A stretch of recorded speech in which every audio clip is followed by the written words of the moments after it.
Welcome to my channel Vemavarapu Devi. ఇవాళ curry వచ్చి దొండకాయ ఉల్లికారం. దానికి ఏం కావాలో చూద్దాం రండి. దీనికి కావలసిన దొండకాయలు ఇవి ఆల్రెడీ కడిగి కోసి పెట్టుకున్నాను ఇలా బారుగా. అలాగే కారానికి సరిపడా ఎండుమిరగాయలు, అలాగే జీలకర్ర, ఎల్లుల్లిపాయ, ఉల్లికారానికి ఉల్లిపాయ ముక్కలు కోసుకొని పెట్టుకున్నాను. అలాగే ధనియాలు, అలాగే చింతపండు నానబెట్టుకున్నాను. రండి వండేద్దాం.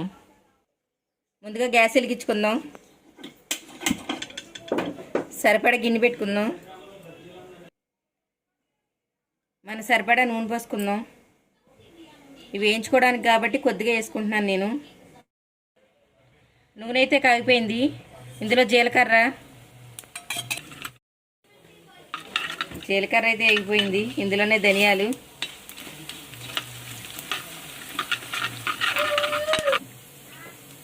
కూడా వేగిపోయినాయి. ఇందులోనే ఎండుమిరగాయలు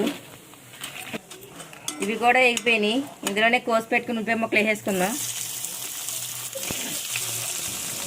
ఇవైతే ఒకసారి కలుపుకుందాం. ఉల్లిపాయలు ఇలా సాల్ట్ వేయడం వల్ల ఉల్లిపాయలు బాగా వేగుతాయి. ఒకసారి కలుపుకొని సిమ్లో పెట్టుకుందాం.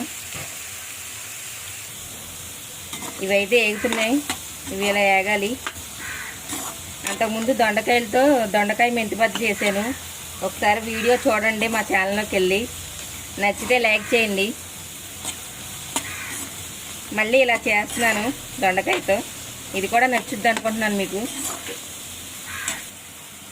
ఇవి మగ్గేలోపు మా మొక్కలు చూద్దాం రండి.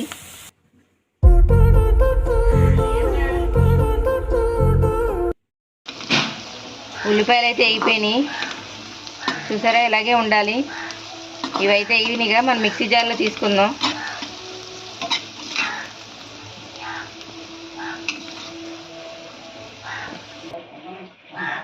అలాగే దొండకాయలు వేయించుకోవడానికి సరిపడా నూనె పోసుకోవాలి. నూనె అయితే కాగింది. ఇందులోనే కొద్దిగా పసుపు, ఇందులోనే దొండకాయలు వేసేసుకుందాం. దొండకాయలు వేసేసుకుందాం. ఒకసారి కలుపుకుందాం. అట్లా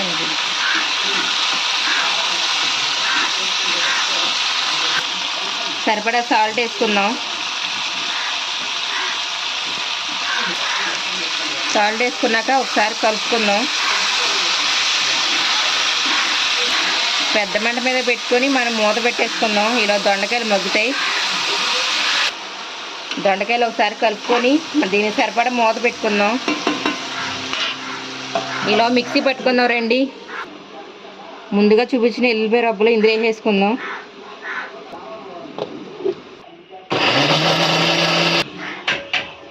మన పేస్ట్ అయితే రెడీ అయిపోయింది.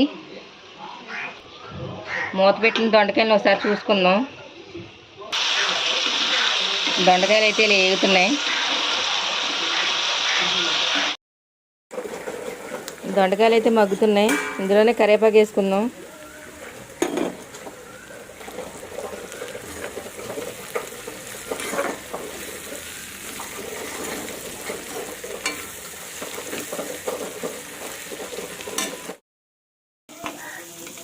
ఇవైతే బాగా ఎగిపోయినాయి. మనం మిక్సీ పట్టుకున్న పేస్ట్ ఇందులో వేసుకుందాం.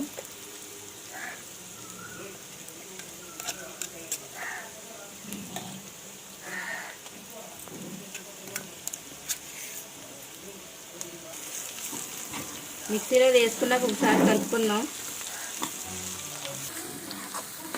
ఇలా కలుపుకోవాలి.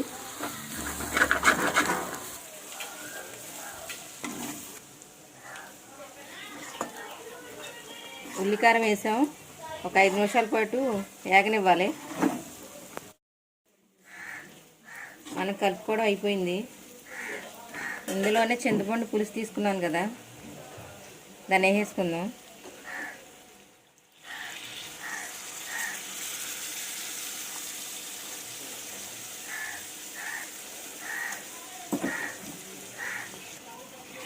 వేసుకున్నాక ఒకసారి ఇలా కలుపుకుందాం.